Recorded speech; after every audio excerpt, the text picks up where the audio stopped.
Oi, gente! Continuando então falando sobre Napoleão Bonaparte, eu vou falar então com vocês sobre a questão do império, né? Ele se torna imperador. A partir dessas sucessivas vitórias militares, ele vai se tornando um imperador cada vez mais popular. Isso faz com que as sucessivas vitórias façam com que ele conquiste muitos territórios, como vocês vão ver aqui no mapa. Esse em cor vermelha são territórios que ele anexou ao longo do seu período como cônsul ou como imperador. Então, toda vez que ele conquistava novos territórios, ele impunha algumas ordens. Uma das principais era a questão da substituição dos produtos ingleses por produtos franceses. Ou seja, esses países aqui, eles tinham que parar de comprar produtos ingleses e passariam então a comprar produtos franceses, fazendo com que a economia da França melhorasse. Só que isso vai chegar a um ponto que vai se tornar um decreto dentro do governo do Napoleão. Então, em 1806, o Napoleão, que já vinha numa rixa muito grande com a Inglaterra, a França e a Inglaterra sempre tiveram rivalidades, ele vai decretar o chamado bloqueio continental. Esse bloqueio continental tinha o objetivo de enfraquecer o comércio da Inglaterra, a indústria da Inglaterra. E as nações europeias, então, não poderiam, em hipótese alguma, comercializar com a Inglaterra. Se elas fizessem isso, elas poderiam ser invadidas pelas tropas napoleônicas. E Napoleão invadia mesmo, já sabia que ele tinha o hábito de invadir os locais. Então, algumas nações ficaram com medo e pararam mesmo de fazer comércio com a Inglaterra. O bloqueio continental, vocês têm que prestar muita atenção, pois ele vai ser um dos motivos com que faz com que a família real venha para o Brasil. Por quê? Portugal, então, tinha Brasil como colônia. Portugal decide continuar a fazer comércio com a Inglaterra. O que Napoleão faz? Ele cumpre sua ameaça e invade o território português. A família real, para não ser morta, foge para onde? Para o Brasil. E é aí que a gente começa, depois estudar o Brasil e essa relação de Napoleão com o Brasil. A gente vai ter então, com esse bloqueio continental, os países em ameaça. Da mesma maneira que Portugal continua tendo comércio com a Inglaterra, a Rússia também vai retomar comércio com a Inglaterra. Só que o Napoleão cumpre a sua ameaça e decide invadir a Rússia.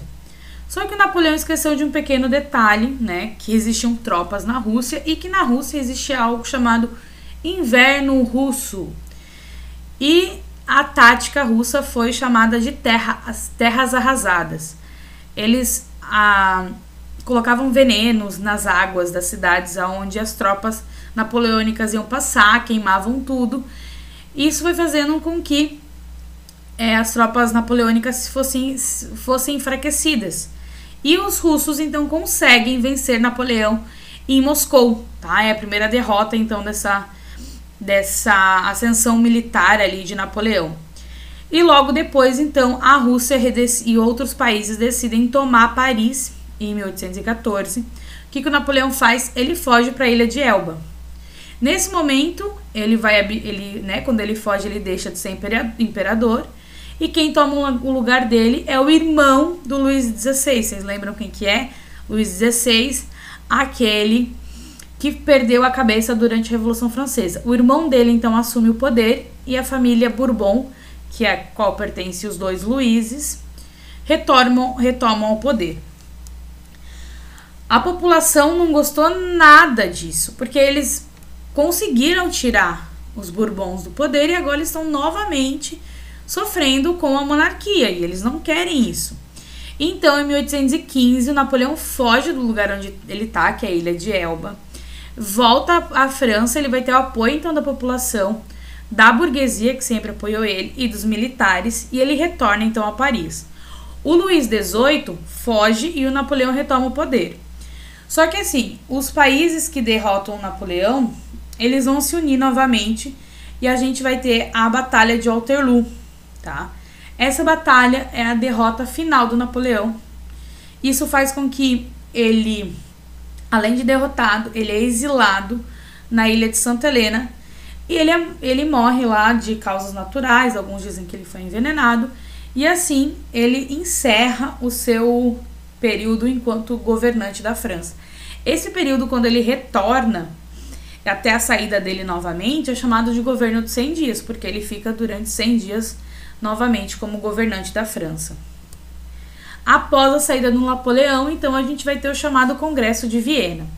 Tá? A derrota dele acontece, o Congresso de Viena começa mais ou menos em 1814, na primeira saída dele, e vai até 1815, quando tem a Batalha de Waterloo ali encerrada.